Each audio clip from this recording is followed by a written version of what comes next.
The Group Executive, eBusiness and Retail Products of FirstBank. He joins us virtually this morning. Mr. Chuma Ezirim, thanks for joining us this morning. First of all,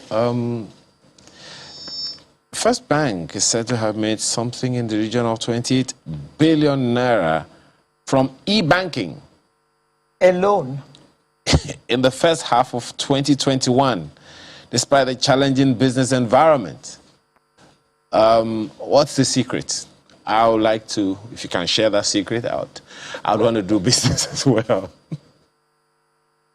Yeah, thank you very much. It's good to be here with you and to be given the opportunity to share with you, what we're doing, especially in the financial inclusion space. Our performance in H1 2021, and also if you look at our performance in the last few years, it's largely a reflection of what the bank has done in terms of investment in information technology and digital channels. Okay, we've made very significant investments in our IT and digital platforms. So that's just a reflection of what we are seeing in terms of returns. Secondly, we've also been very deliberate in growing our customer base. Within the last 2 years, 18 months, we've added almost about 10 to 15 million customers in our network. And thirdly, we've also grown our network. I'm not sure where FirstBank has the largest branch network in the country. But what even at that, we found out that by 2020 or 2019, we're still not present in over 400 local government areas. So we came up with a business that has now enabled us to be present in 762 local government councils. And then lastly, I will also attribute the H1 performance to what happened last year in the outbreak of COVID-19 pandemic. Where most bank branches were closed, and customers had to now onboard on our digital channels. So we've seen very significant growth in the number of customers who are now using our digital channels to transact. Thank you. 8 billion is quite a significant amount of money, and the highest in 8 years. Yeah, wow. Despite the fact that FirstBank is not really considered a new generation bank, it's still classified as a traditional bank, but evolved. And we have about something 750 business locations and 130,620 banking agents spread across 99% of the 774 local government areas in Nigeria. Mr. Ezirim, with this volume of work, if I can call it that, there will be some common complaints that people have. You want to share some of them and how FirstBank has been able to sustain its balance sheet, so to speak, and keep its customers? Yes, thank you very much. So you are correct. So we have been managing over 750 business locations and then 136,000 agent locations. Okay, will come with these challenges. As you are aware, we deliver our services, leveraging on some of the national infrastructure, especially telecoms and power. So what typically happens is that once there is a glitch in any of this infrastructure, that will result to not too pleasant service experienced by our customers. So what we've done is that we have a structure that works 24/7 to take on customer complaints and ensure that they are resolved, promptly.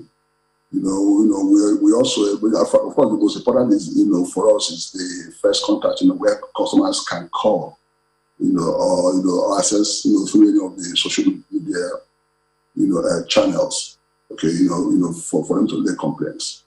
We've also, been very deliberate in terms of, ensuring that some of these, issues, are resolved, without even, proactively, without even the customer, without waiting for the customer to report.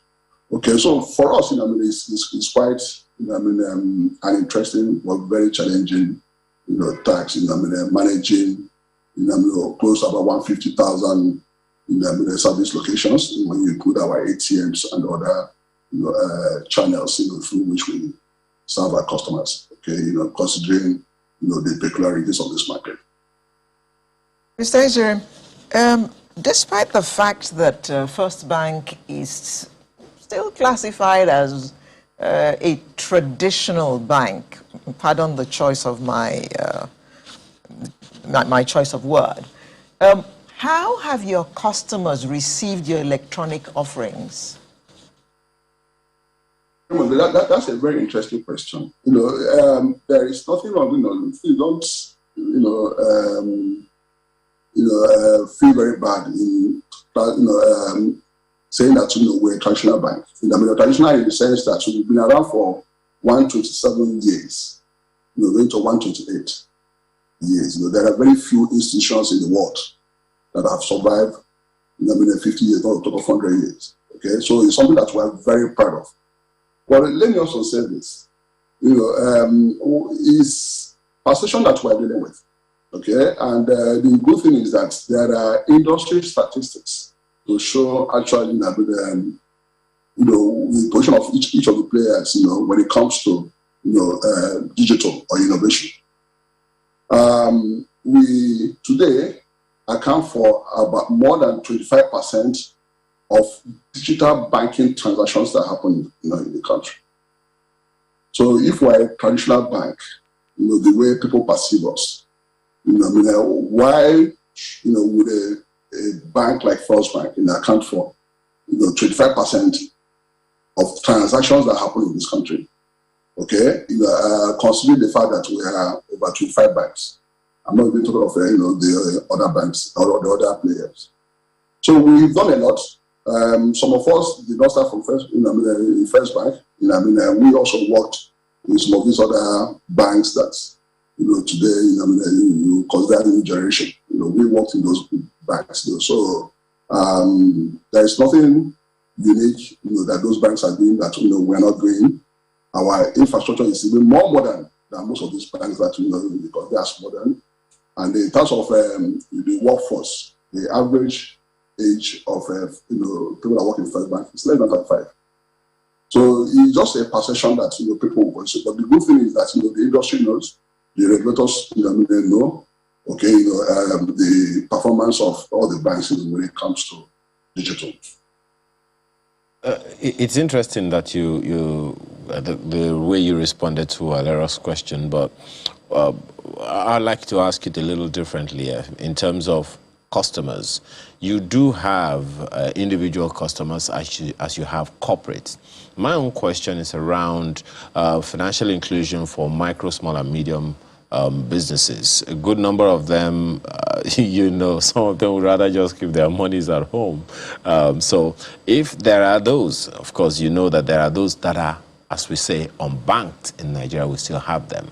So in terms of this driving of financial inclusion and empowering Nigerians, are there any special programs, packages, or initiatives for micro, small, and medium enterprises, especially those that may be unbanked at the moment? Yes. So we have a business unit, that manages our, micro, small, and medium enterprises. Okay, and that business, that business unit, is well researched. As you know, because of our network size, because of our presence in locations where competition today does not exist, we are very close to these businesses. So the last count, we have over 1.5 million accounts that are classified as SME. Okay, so we've also been very deliberate in terms of looking at their needs, because we know that they have very peculiar needs when it comes to financial services. Unlike individuals or established corporates, most of them will require support in terms of capital. Some of them would require support in terms of their managing their cash. Some of them also require support in terms of making payments. So we've come up with products, okay, just focusing on this very critical segment of our economy, and as you're aware, this segment accounts for more than 60% of our GDP.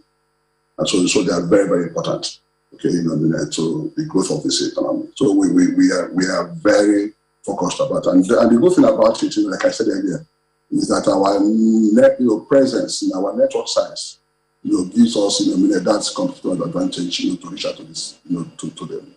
And then lastly, over the last, 1 year, we've also, come up with digital solutions, okay, just targeting this critical sector, segment of our economy, such that from the comfort of their homes or offices, they're able to carry out transactions, just like any other customer of the bank.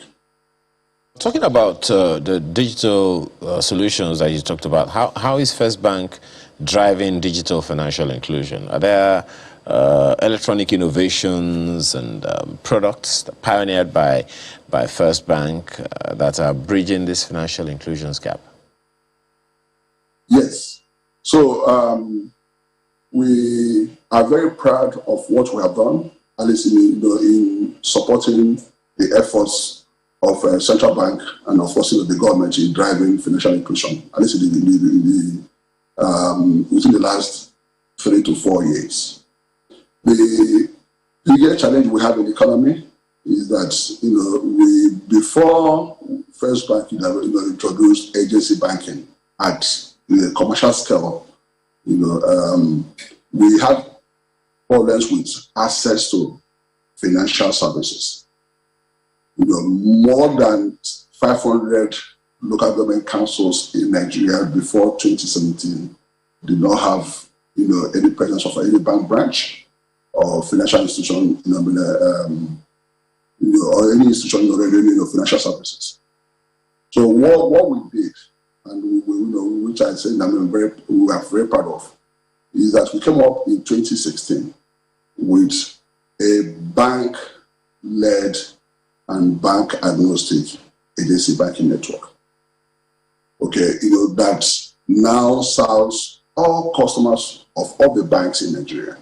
So it mustn't necessarily be a customer of FirstBank, for you to access, financial services in any of those locations. And the next thing we did was to aggressively grow the network.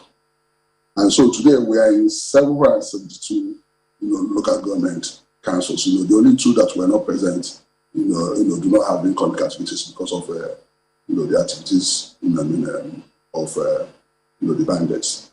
Okay, so for us, that's the thing that we have done. That's the first thing we did, and we've also, using that network, be opening accounts for people that, before now we are financially excluded. So if you walk into any of those, 136,000 locations and open a bank account. Okay, so that network processes about 1.5 million transactions a day. And if you are very familiar with banking transactions, most banks in Nigeria don't even process that in a week. Okay, so but that's what that network processes daily. So we've taken banking to closer to people that before now they have access to the financial services. Secondly, we also have a product, okay, because we are also aware that in some of those locations, they have challenges with BVN registration. Okay, so we have our First Money wallet, which is an easy to use and easy to remember bank account. Where customers, individuals, within seconds, will open an account, a bank account, and the account number is added than their phone number, okay, which is very easy to remember. So today, we've within the last 18 months, we've opened about 12 million wallets. So there are so many things we are also doing, just to make sure that we support the financial inclusion efforts of the government and central bank. But for me, those will be the two major things we've done. And we're hoping that within the next few years, we would also sweat the opportunities that exist in this network of applicants. Mr. Ezirim, you're trying to engender financial inclusion. And my partner here has spoken about the unbanked. Some of your competitors are coming up with all kinds of incentives, including no fees at all, no COTs. Are there any special incentives here offering your incoming customers or even your old ones to keep them with you? Yes. So I think like I said, within the last 18 months, we've added about 12 million accounts in FirstBank, and these are mostly people that before now do not have access to financial services. So the good thing about our network is that if you're a FirstBank customer, you can walk into any of our locations and you're able to transact free of any charge, except when you are carrying out a transaction that maybe will involve third parties. Okay, we also are aware of what some of the offerings in the market, but the truth is that as a 127-year-old institution, we are focused on a business model that we feel that is sustainable. Okay, so different players have their objectives, and we believe that what we have for the underbanked or the underserved segments of the customer is compelling enough for them to stick to our brand. My Alero asked you about the incentives. There are those who are borrowing money, so to speak, at zero,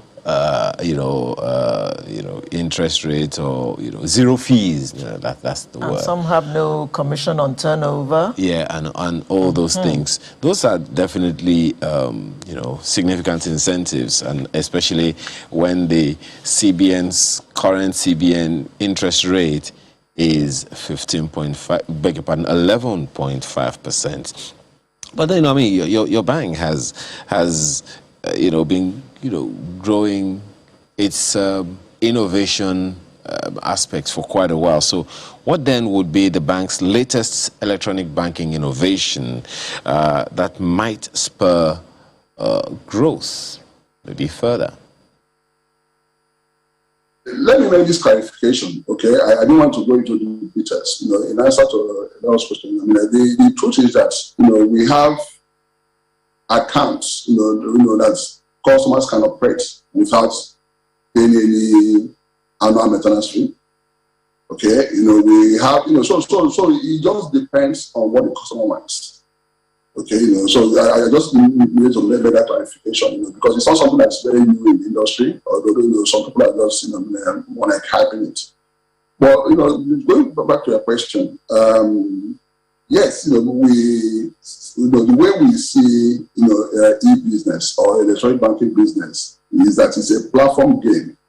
Okay, so we have different platforms that we use in serving our customers. So we have our mobile app, we have the USSD, our cards, ATMs, point of sale, our bill aggregator platform, our agency banking, our mobile wallet. So we have different platforms. So we have over the years, built these platforms, and it's something that we're very proud of. And it has a very significant cost to the bank.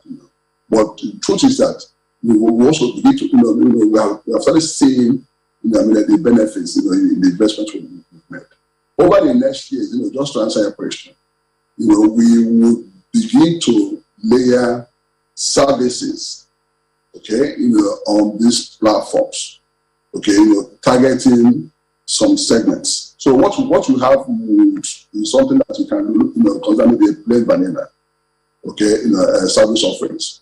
But we have made some investments, in terms of some capabilities, leveraging on our data and some other assets that are just very unique to us, so that we can now begin to layer some of our services, leveraging on these assets, on these platforms. So I might not be very specific on telling you the kind of things we want to do, because for us, we are in the air, and it's just been letting the cat out of the bag. But it's just to say that within the next few months, we would begin to see some of the things we are doing around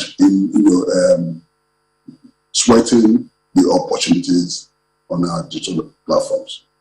Looking like a general who doesn't want to let out all of his arsenal on air, and it's quite understandable. But there's this other thing that I want to ask you.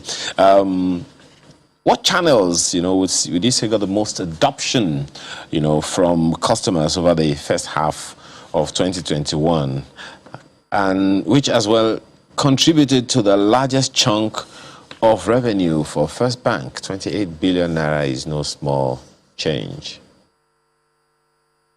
That's also not a very fair question. you are asking me, so much just to be very fair to our audience. I would say that we've seen massive growth, okay, around our acceptance channels, especially with respect to the innovations around those channels. So especially channels like agency banking, our wallet business, and then the mobile apps and the message. So